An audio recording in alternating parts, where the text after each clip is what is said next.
and 10 sex offenders apprehended in the Del Rio sector alone. So those are terrible people who have made it across our southern border. And none of that is really surprising considering the policies that this administration and this president have enacted and created this crisis at our southern border. They have allowed it to worsen. They've actually refused to take any action to meaningfully secure our southern border, to stop the surge of illegal immigration, and to take on the cartels who are making billions and billions of dollars off of people, off of the fentanyl and meth, that is coming into our country and is continuing to kill Iowans and Americans. Now, earlier this month, we know President Biden met with the president of Mexico, and it was an opportunity for them to finally reverse course on the terrible policies at our southern border and do something to address this humanitarian and security crisis. But what commitments did they publish immediately following that meeting? Topping the list, diversity, equity, and inclusion, climate change, and integrating gender perspectives into disaster response. So that's what they came up with to present to the American people. Americans and Iowans have no patience for these woke priorities while fentanyl continues to poison our people, our children. Terrorists continue to come across our southern border. Sex offenders are coming into our communities. We do not need to be worried about gender inclusivity at our border. We need to be worried about securing our southern border. Americans elected a Republican majority to hold this administration accountable for these continued failures at our southern border, and that is exactly what we will do. That is exactly why you see members here behind me, serving alongside me, making sure we're calling out these failures as they happen. So right now, I'd like to hand it over to my good friend from the state of Indiana, Congressman Jim Banks. Thank you. I want to thank Ashley Henson first and foremost for her leadership in bringing attention to this most important issue, what's going on at the border and the crises that it has caused in the United States of America. Nowhere in the 6 Pillars agreement between President Biden and the President of Mexico is the word fentanyl mentioned by name. Not a single time will you find the word fentanyl in the 6 Pillars agreement. Last year, more than 70,000 Americans died from fentanyl. Logan Bauer was one of those Americans. This is a photo of when I first met Logan in 2018 on the steps of the United States Capitol. He was an exceptional student, athlete, and was only 20 years old when he was poisoned by fentanyl and never woke up. There are countless other stories just like Logan's. That is why 97 days ago from today, I wrote President Biden asking for a meeting to discuss the deadly fentanyl crisis and share with him the more than 100 obituaries that parents who have lost their children to fentanyl sent to my office like his. In the 97 days that Joe Biden has ignored my request to meet and talk about securing our border from the flow of fentanyl, the White House has had time to meet with transgender activists, the Golden State Warriors, and even George Clooney. So that tells you a lot about where the Biden administration priorities are. The fact of the matter is there is a war at our southern border, and right now we are losing it. Last week, I co-sponsored Representative Michael Waltz and Dan Crenshaw's legislation creating the authorization of use of military force at our southern border to fight the Mexican drug cartels, who are facilitating the fentanyl crisis at the border. How many more Americans have to die before this administration wakes up? How many more parents have to lose their children? It's past time that we secure the border and put America and our people first. And Ashley Henson, I appreciate you leading us today to talk about this crisis and how important it is at the outset of a new Congress that we provide the leadership in this House majority that President Biden obviously is unwilling to provide. With that, I want to turn it over to my colleague from Texas, Beth Van Dyne. Through purposeful and persistent actions, the Biden administration has destabilized our southern border and brought about a new era of slavery in America. It's a lie when administration officials claim that they have operational control of our southern border. Mexican drug cartels have control of our southern border. And with that control, they move lethal drugs, terrified human cargo, and commit crimes wherever and whatever they are. The vast tsunami of human trafficking is reaping billions in profits for the drug cartels and condemning countless men, women, and children to slavery in America. Disgracefully, this has all been made possible because President Biden, Secretary Mayorkas, and this administration have chosen to serve as nothing more than transportation assistants for narco slavery, while they simultaneously berate, demonize, and demoralize the brave men and women of CBP and ICE who should be empowered to stop this ongoing tragedy. From illegal marijuana farms in Oregon, meat packing plants in the Midwest, to prostitution and massage parlors in my own home state, the mainstream press is finally starting to validate what we have been saying about the dangers of Biden's open borders. Narco slaves are being forced to work at gunpoint, sometime until the point of death.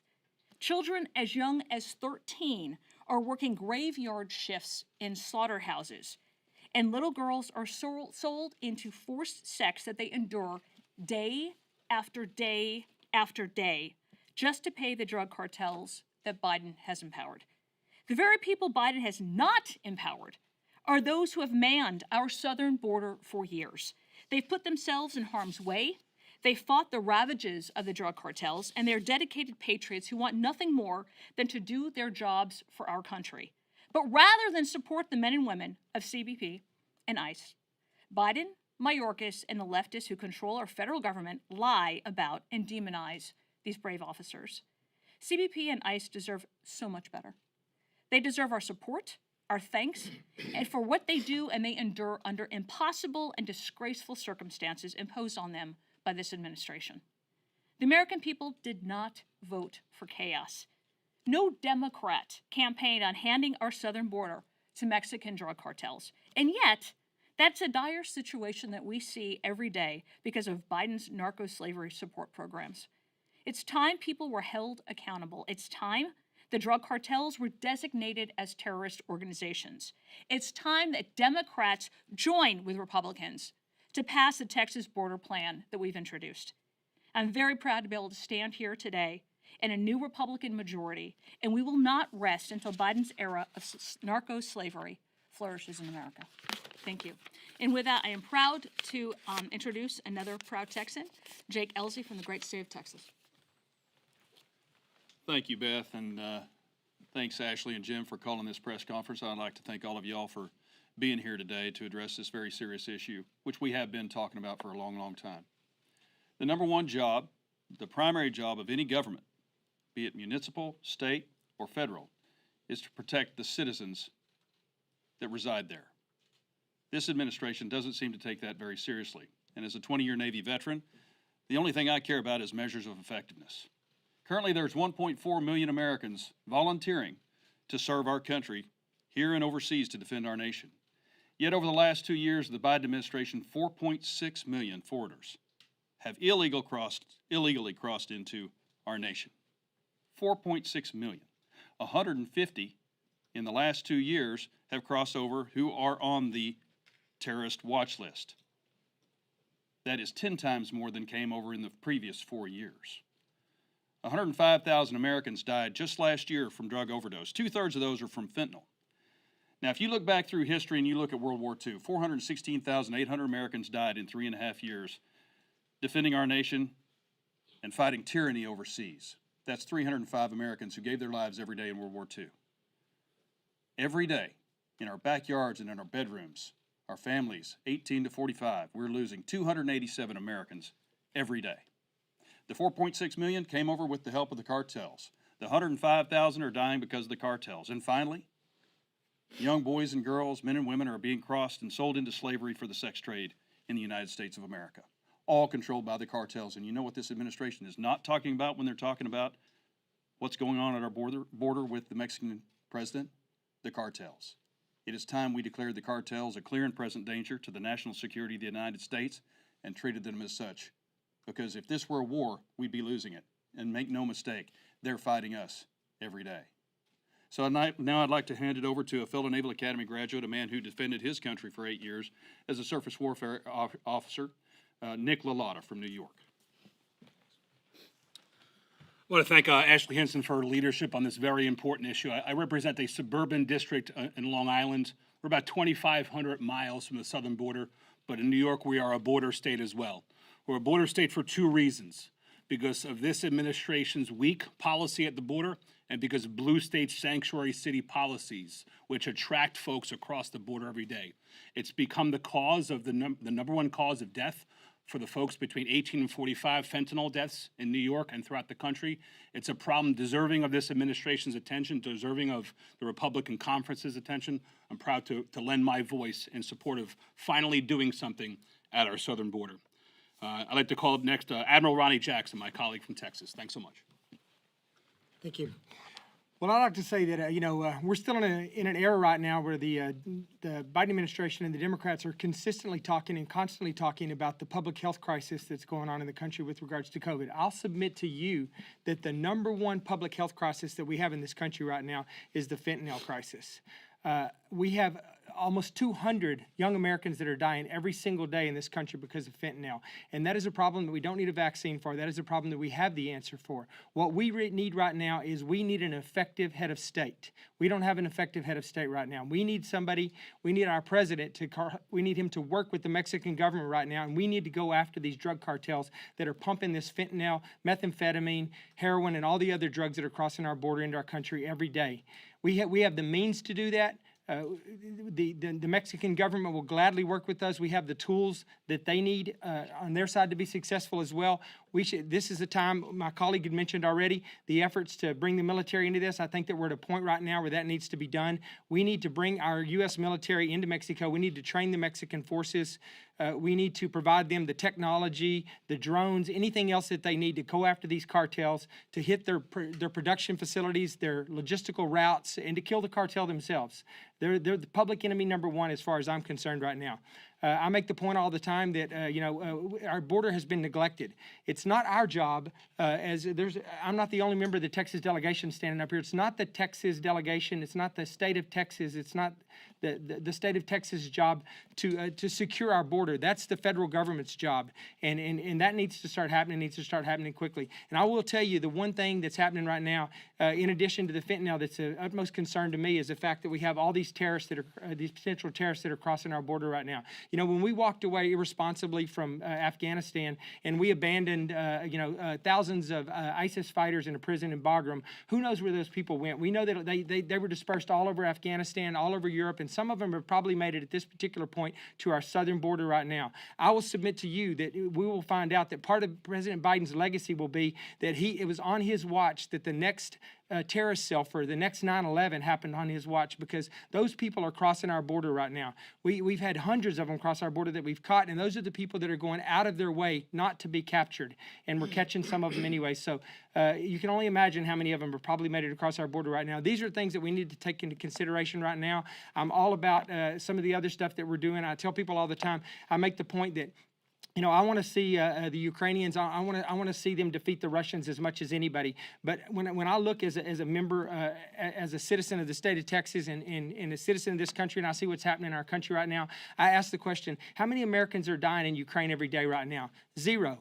There's 200 a day that are dying right here in this country because of the fentanyl crisis, and we have the means to do something about it, and we need to do it now. So thank you.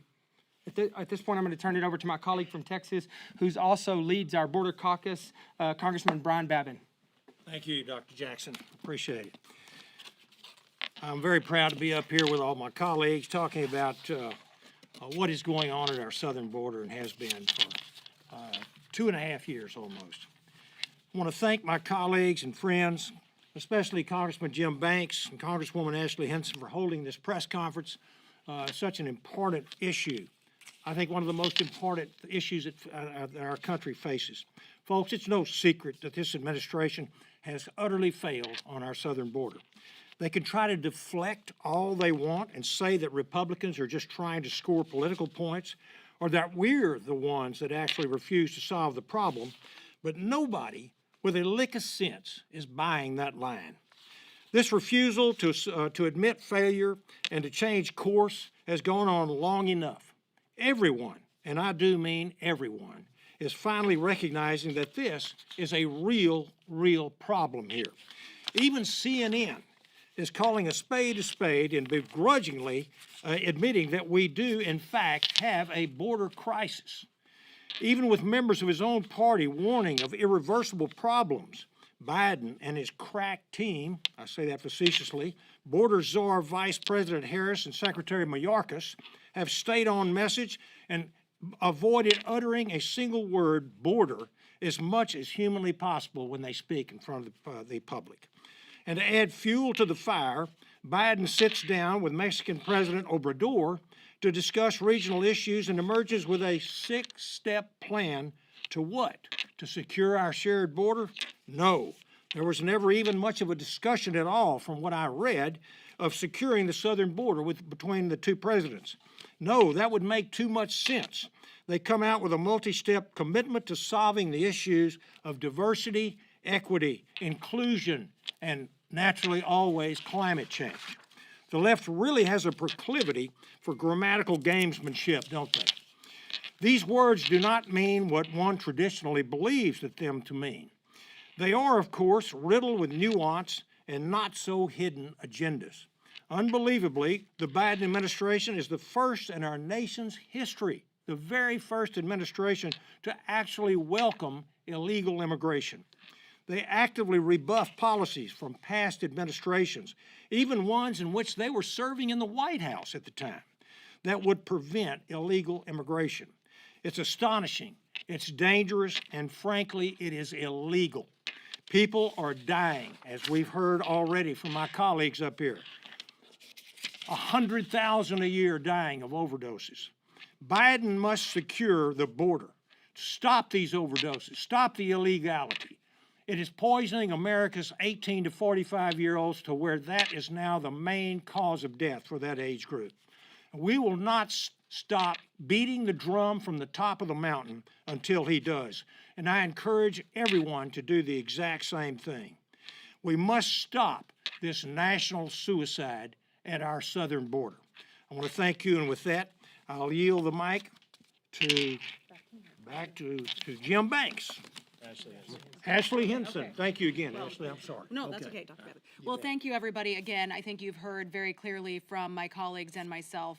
Accountability is here. We are going to be asking these tough questions of the administration and making sure that the American people's will and voice is heard. And with that, we're happy to answer a couple of questions. Yeah, go ahead.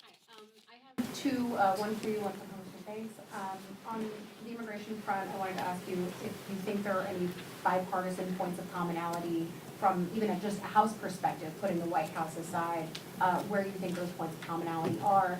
And then on a Hoosier State note, if I could have your reaction to the finding of classified documents at the former Vice President's Indiana home. Let me answer the first part of that question. I think what it comes down to is the conversation around immigration reform cannot happen until we have a secure border. It's very clear we've got terrorists, sex abusers, and the dangerous drug problems that need to be sorted out. And I think once we can come to consensus on that, then let's have a conversation about how we actually address with meaningful reform. I can tell you this, in the conversations we've already had with CBP, with ICE, they are being deliberately cut off at the knees from being able to do their job, which would stem a lot of the challenges that we've seen at our southern border. Again, 251,000, a new record of illegal encounters in the month of December. Jim. We're here to talk today about the fentanyl crisis, the leading cause of death of Americans my age. I don't want to distract too much from that, but I will say I have never met a man in politics who has more integrity than Mike Pence. And what we know is that he handled the classified document situation at his home in Indiana with integrity, immediately alerted the authorities, and has done what he can to turn those documents back over to where they need to go. A very different situation from what Joe Biden how he has been handling his situation, and then a very different situation from the unprecedented raid for the first time in American history where one administration has used the Department of Justice to raid the home of a former president. So while there is a common linkage of classified documents, there are big differences between the three situations. I'm happy to talk in another place and time more about that because I don't want to distract from what I believe truly is the biggest crisis in America today that we have to confront and show leadership toward, that we're not getting leadership from Joe Biden or the current administration in the White House. Next question? Right there. Thank you. So one of your first bills on the border seems to be facing some delay because of some opposition from more moderate Republicans, the HR 29, Chip Roy's bill, and I know several of you have co-sponsored it. How are those talks looking like in terms of finding consensus on that? And do you expect to still come up this week, or when do you kind of expect that to finish? I'm not sure where negotiations stand, but what I think is important here is that our conference is united behind what you're hearing today, which is putting a stop to that dangerous flow of drugs across the southern border and making sure that our law enforcement at the southern border have the tools to actually enforce these laws. On the plane here today from Iowa, I heard from a family who has moved from El Paso to central Iowa because they are so tired of seeing their home get broken into. They actually fled the situation at the southern border. Per what happened with Jim's constituent, the young 20-year-old man who lost his life to dangerous fentanyl, I have a constituent who is afraid that the next pill his 15-year-old takes is the one that kills him. So again, those are the conversations that our conference continues to be united behind in making sure that we hold this administration accountable and move forward with meaningful policy changes that will help to fix these problems that the Biden administration has created. We have time for just one more question. Hold you in the back. So I think we sort of see two pictures being painted of the southern border, the public health and national security crises that you guys have laid out today. The much rosier picture, obviously, that the Biden administration is laying out. I think his visit was the first time he had ever been to the border in his 82 years. What do you think explains the discrepancy between what you guys see and the priorities of the Biden administration of DEI? You know, Vice President Harris was in Arizona, not for the border, but promote green energy. What do you guys wish they would see to understand the problems that, you know, you and your communities are dealing with? I think they just need to talk with these people and actually go and hear directly from them. We have all been to the southern border. Obviously, you have members of the Texas delegation here that are literally living this every day. Those communities experience this every single day. Our communities get a taste of that by what makes its way into Iowa and Indiana and other states, for example. But if they took the time to actually go hear those stories directly from the agents, hear from their local law enforcement, like we're hearing about the dangerous meth and the dangerous fentanyl that continues to make its way and drive crime in Iowans' backyards. If they took the time to do that, I think they would see very clearly why their policies for diversity, gender inclusion, and Green New Deal conversations, replanting grass, for example, at the southern border instead of actually enforcing the southern border, their priorities are woke and misguided. Jim, if you'd like to add to that? Okay. Thank you, everybody. That's all the time we have. Appreciate you. Thank you.